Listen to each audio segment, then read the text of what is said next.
Good evening छात्रों। तो मैं फिर से आ गया हूँ। ठीक है, थोड़ा सा प्रॉब्लम हो रहा था। प्रॉब्लम क्या, तुम लोग का कमेंट्स ही नहीं आता है, तो मेरे को लगता है शायद मेरा ज़रूरत नहीं है, इसलिए वीडियोस नहीं बना रहे थे। ठीक है, कमेंट्स आता ना तो एक लगता है कि हाँ मेरे को किसी का ज़रूरत है, तो फिर मन करता है। कमेंट्स आता नहीं है तो फिर छोड़ो यार। हाँ, तो बोल रहे थे अब एग्ज़ाम आने वाला है, फरवरी में एग्ज़ाम है। You have just 30 days. एक तरीका से देखा जाएगा तो 30 दिन का हम लोगों के पास समय। 10 फरवरी से एग्ज़ाम हो जाएगा स्टार्ट। फरवरी छोड़ दो, भूल जाओ फरवरी। जनवरी का एंड तक ही टाइम है तुम्हारे पास जो है, तो हम 30 दिन अप्रोक्स मान रहे हैं। और यहाँ जो लिखे एकदम सही है, 30 डेज में 80% लाया जा सकता है। ठीक है, अगर अब देखो हम 3 नहीं मानोगे, 90% लाएगा। मेरे पास 80% मेरा बच्चा लाया है 15-16 दिन में, 86 तक लाया हाईएस्ट, तो हम उसी के हिसाब से बोलते हैं। मेरा भर साल पढ़ा जो 89 तक लाया है। ठीक है, तो अभी तक 90% कोई ठिकाया नहीं है, सो हम फेंक भी नहीं सकते हैं। हाँ, लेकिन स्टार्टिंग से पढ़ स्ट्रेटेजी जरूर बता सकते थे कि कैसे होगा। अभी 30 दिन का स्ट्रेटेजी बताते कि कैसे 80% आएगा। तो सबसे पहला स्ट्रेटेजी है 2017 से लेके 2024 तक का। हाँ जी, सही सुन रहे हो, 2017 से लेके 2024 तक का जितना पेपर में क्वेश्चन से कहाँ से मिलेगा सर? सजेशन होगा सबके पास। सजेशन में 2017 से लेके 24 तक का हर एक क्वेश्चन घूर के पी जाओ। सर उससे क्या होगा? विजय से तो कोई क्वेश्चन नहीं फंसता नहीं है। विजय का बात थोड़ी बोल रहे कि विजय पढ़ो, सजेशन से पढ़ने के लिए इसलिए बोल रहे कि क्योंकि सजेशन में पेपर है। सजेशन पढ़ो या ना पढ़ो डजंट मैटर, पेपर पढ़ो। 2017 से लेके 2024 तक का पेपर को घोर के पी जाओ।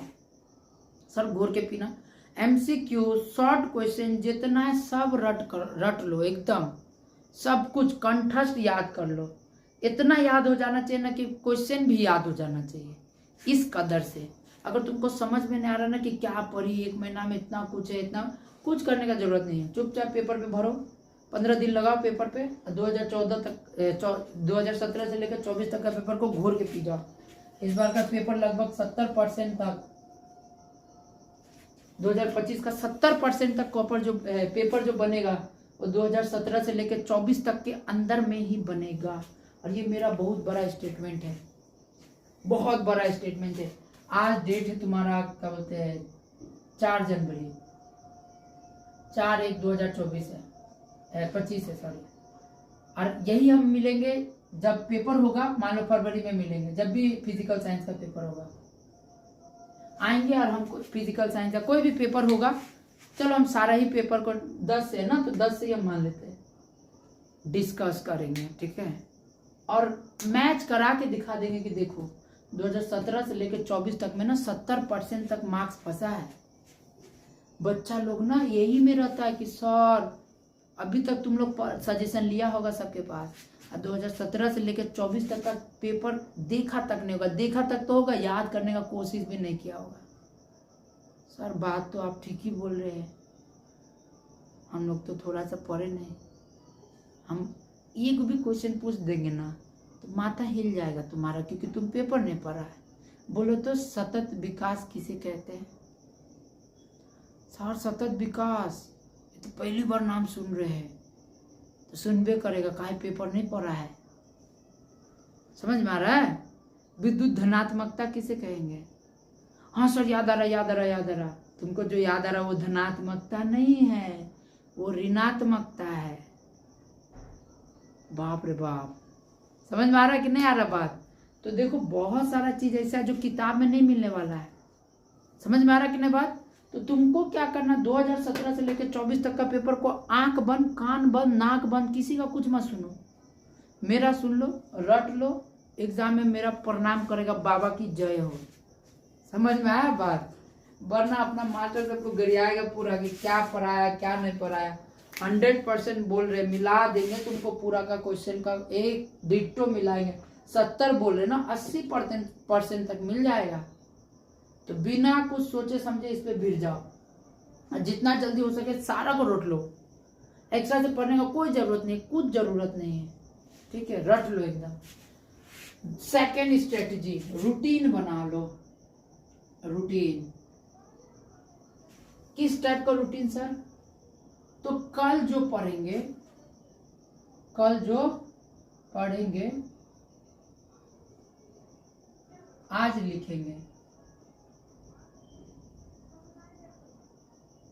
कैसे सर? रूटीन 3 पोर्शन में डिवाइड, हम तो 4 करते थे, तुम लोग को बोल रहे 3, मॉर्निंग, आफ्टरनून, इवनिंग और नाइट। मजेदार बात क्या है, जो बच्चा अभी के टाइम में जिसका सिलेबस कवर नहीं हुआ वो तो पगला जाएगा, पूरा का पूरा पगला जाएगा। फोकस करो, जितना हुआ है उसको अच्छे से कवर करने पे, ठीक है? जो है तुम्हारे पास उस पे अभी ज्यादा फोकस्ड होना चाहिए, जो नहीं है उस पे फोकस मत करो, ध्यान देना। और जितना जो 10-12 को ट्यूशन पढ़ रहा है, 2-3 को पढ़ रहा है, स्कूल जा रहा है, ये कर रहा है, वो कर रहा है, इधर उधर कर रहा है, बुरा फंसोगे, बहुत भयंकर बुरा फंसोगे, ठीक है? एक जगह जाओ, भले 1-2 घंटा लगे, ज्यादा टाइम नहीं, ज्यादा टाइम बिल्कुल भी नहीं देना है। रिक्सी है, बहुत रिक्सी है। अभी सेल्फ स्टडी का टाइम है, जितना खुद को टाइम देगा उतना बेहतर है तुम्हारे लिए। अगर तुम 2-3 को 10 को जा ही रहा है, ट्यूशन में जा रहा है, स्कूल में जा रहा है, टाइम कहाँ बचेगा तुम्हारे पास पढ़ने के लिए? स्कूल वाला घोर के पिला देगा, ले बाबू ले ढोल दिए जाके जो पढ़, ट्यूशन वाला घोर नहीं, याद करना पड़ेगा। सेल्फ स्टडी तो बहुत जरूरी है, इसलिए अदर जगह टाइम वेस्ट नहीं करना। रूटीन बनाओ, जैसे कि मान लो मॉर्निंग में 6 बजे से रूटीन है मेरा, 6 बजे से उठो और वेट मत करो कि मुंह कान धोएंगे, कुछ और धोएंगे, फिर जाके पढ़ेंगे। Don't wait, sorry. तो क्या करना है, डायरेक्ट कॉपी किताब खोलो, 8 बजे तक पढ़ो, और वही 8 बजे में बीच में टाइम मिल जाए तो कभी चला जाओ, हल्का होके आ जाओ, थोड़ा सा चाय पी लो। ब्रश व्रश पे उतना टाइम मत देना, थोड़ा 2 मिनट में कर के खत्म। इतना देर में ना कम से कम 1.5 घंटा तक तो पढ़ाई हो जाएगा। आफ्टरनून, अब यहाँ से 8 बजे तक बोले, फिर उसके बाद 8 से लेके तुम्हारे पास टाइम है 10 बजे तक का या 11 बजे तक का। हम अभी स्कूल इंक्लूड नहीं कर रहे हैं, स्कूल बिल्कुल भी इंक्लूड नहीं कर रहे हैं। जिसका सुबह में ट्यूशन है 2 घंटा सुबह में कम कर देना, जिसका शाम को ट्यूशन है 2 घंटा शाम को कम कर देना, बस बात खत्म। आफ्टरनून 12 से होता है। अच्छा देखो, यहाँ 1.5 घंटा मिल गया, यहाँ पे 3 घंटा मिला हुआ है। 12 से लेकर हम, मेरा डिक्शनरी तो 4 बजे तक का है। अगर तुमको 80% स्कोर करना, अच्छा रिजल्ट करना है तो खटना पड़ेगा गाय गोरू का तरह। हाँ, ऐसे नहीं बोले 2 घंटा पढ़ के मार्क्स आ जाएगा, ठेंगा आएगा, घंटा आएगा, इतना नहीं पड़ेगा, नहीं आएगा। जो बात है प्रैक्टिकल, पसंद नहीं आ रहा बात, वीडियो छोड़ के चल जा। देखो तो यहाँ से मिल गया 4 आवर्स, हम सिर्फ अभी घंटा निकाल रहे, ठीक है? इवनिंग में 5 से लेके 1 है 8 बजे तक। अब ये जो लिख रहे ना टाइमिंग, इसी में खाना है, नहाना है, धोना है, सब एक्स्ट्रा ही नहीं कि तारक मेहता लगा दिए टीवी में बैठ के खा रहे हैं और देख रहे टीवी, कोई जरूरत नहीं है। 1 महीना के लिए सन्यासी बनना पड़ेगा, तभी आएगा स्कोर 80%। यहाँ से मिल गया 3 आवर्स। अब मिल गया तुम्हारे पास टाइमिंग है नाइट का, जो 10 से लेके मान लेते हैं हम इसको 12 ही मानते हैं, या नहीं 9 मान लो, 5 से 9 या 8 ही मान लेते हैं ना। यहाँ पे 2 घंटा, 2 3 5 4 9 9 3 12 12 और 1.5 लगभग 13 घंटा है, हम कम ही मान लिए। एंड 13 घंटा is enough for scoring 80% in just 1 month. बहुत है, 12 घंटा भी बहुत है।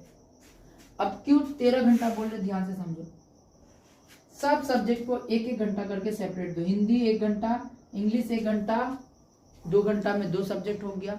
हिस्ट्री 1 घंटा, हिस्ट्री ज्योग्राफी 1.5 घंटा दे दो, 3 घंटा। देखो ध्यान से, हाँ, 1 घंटा हिंदी दे दो, 1 घंटा इंग्लिश दे दो। हिस्ट्री ज्योग्राफी को 3 घंटा दे दो, तो 2 इधर से 2 और इधर से 5 घंटा में तुम्हारा 4 गो सब्जेक्ट हो गया। अब इसके बाद क्या करो, फिर तुम्हारा जैसे लाइफ साइंस है, लाइफ साइंस के लिए 2 घंटा दे दो, फिजिकल साइंस है, फिजिकल साइंस के लिए 2 घंटा दे दो, सारा सब्जेक्ट तो हो ही गया। देखो 5 4 9 हो गया, जितना बचा हुआ 4-5 घंटा चुपचाप मैथ में लगा दो। अगर सर मैथ मेरे को समझ में नहीं आ रहा, हम क्या करें, कोई बात नहीं, मैथ में थोड़ा कम ध्यान दो, हिंदी में लगा दो, पूरा का दम लगा दो हिंदी में, 90 पार कर दो हिंदी में। हिंदी तो ईजी है, इंग्लिश ईजी है, हिस्ट्री ईजी है, ज्योग्राफी ईजी है, दम लगा दो उसी में। कोई बात नहीं, जरूरी नहीं साइंस में ज़्यादा मार्क्स आ जाए, कम लाओ, लेकिन कुछ सब्जेक्ट में वही जो, जैसे कि मान लो मैथ में 10 मार्क्स कम ला रहे हैं तो वो 10 मार्क्स कोई अदर सब्जेक्ट में उठाना पड़ेगा, और इतना ज़्यादा पढ़ना पड़ेगा। कल जो पढ़ना है, मतलब मान लो ये मेरा, हम आज रात को ये रूटीन लिखे, इतना बजे उठना, इतना बजे ये सब्जेक्ट पढ़ना, इतना चैप्टर करना है, समझ में आ रहा बात। कल जो करना आज लिख लो, वरना क्या होगा पता, हम बताते, तुम भी शौक हो जाएगा कि तुम्हारा बात मेरे को कैसे पता है। सुबह उठेगा धर पर आके अटकी तार ढूंढेगा कि कौन सा पढ़ी, बाप रे बाप, कौन सा सब चैप्टर पढ़ी, हाँ ज्योग्राफी मिल गया, ज्योग्राफी उठा के पढ़ेगा। फिजिकल साइंस हार्ड लगता, थोड़ा वो पढ़ेंगे, लाइफ साइंस पोच पोच हो जाएगा, दिमाग का दही हो जाएगा, कुछ भी समझ में नहीं आएगा। समझ में आ रहा बात क्या बोलना चाह रहे हैं? तो इसीलिए प्रॉपर रूटीन से पढ़ना पड़ेगा, प्लस 2017 से लेके 2024 तक का पेपर को घोर के पीना पड़ेगा। और देखो मैथ में सिर्फ 10 चैप्टर पढ़ के भी 80% लाया जा सकता है, सिर्फ 10 चैप्टर। अब पूरी तरीका से 10 चैप्टर भी पढ़ने का जरूरत नहीं पड़ेगा, 10 चैप्टर में से भी तोड़ तोड़ के पढ़ाने से भी 80% स्कोर किया जा सकता है। भाई साहब कितना समझाए। फिजिकल साइंस तुम लोग को हार्ड लगता है, फिजिकल साइंस में चलो चैप्टर 3 हटा दो, मत करो, कोई जरूरत नहीं। 8.4 हार्ड लग रहा, कोई जरूरत नहीं, मत करो। 8.6 हार्ड लग रहा, कोई जरूरत नहीं है, मत करो यार। इन तीनों चैप्टर में से ज्यादा से ज्यादा 20 मार्क्स आएगा या 22 मार्क्स आएगा। 70 मार्क्स तो अभी भी दे रहा है पेपर, इजी थ्योरेटिकल, बिना कोई दिमाग हार्ड का। स्कूल से 10 मार्क्स, 80% तो ऐसे भी हो जा रहा है। दिमाग लगाओ ना यार। तो गाय गोरू का तरह मत खटो, स्मार्ट वर्क करो कि जो तुमको जो चैप्टर समझ में नहीं आ रहा कोई बात नहीं, अवॉइड करो, जो आ रहा है उस पर ध्यान दो, पूरा का पूरा उस पर शिफ्ट हो जाओ, ठीक है। फिजिकल साइंस में भी सब करने का जरूरत नहीं, बहुत कुछ छोड़ छाड़ के भी 80% लाया जा सकता है यार। बच्चे लोग समझ भी नहीं करता है, सोचता पूरे पढ़ना पड़ेगा, ठीक है। तो हम तो आज जस्ट ऐसे थोड़ा सा बताने के लिए आए, कुछ हो चना हो, 2017 से लेकर 24 तक का पेपर घोर के पी जाओ, 70% तक मार्क्स आ जाएगा गारंटी के साथ। तो हम जस्ट यही बताने के लिए आए कि कमेंट्स करो यार, मेरा थोड़ा सा मन अगर हो जाएगा तो हम 30 दिन में भी बहुत कुछ करा देंगे, ठीक है, बहुत कुछ, 10 दिन में ही बहुत कुछ करा देंगे। कमेंट्स ही नहीं आता इसलिए मन नहीं करता बनाने का वीडियो, ठीक है। प्लस रूम का भी प्रॉब्लम, तो अभी रूम हो गया, सब कुछ है, थोड़ा लाइटिंग का प्रॉब्लम है, कोई बात नहीं, देख लेंगे। टिल देन मिलते हैं, कमेंट जरूर करो हाँ, क्या जरूरत है, कौन सा चैप्टर का जरूरत है। अब मत बोलो सर पूरे कराइए, तुमको जो जरूरत है कमेंट्स करो, हम वही पढ़ाएंगे। तुमको जो जरूरत है, एक बच्चा भी कमेंट करेगा ना, हम जरूर बताएंगे, ठीक है। तो कमेंट जरूर करो। Till then bye bye, good night and जय श्री कृष्ण।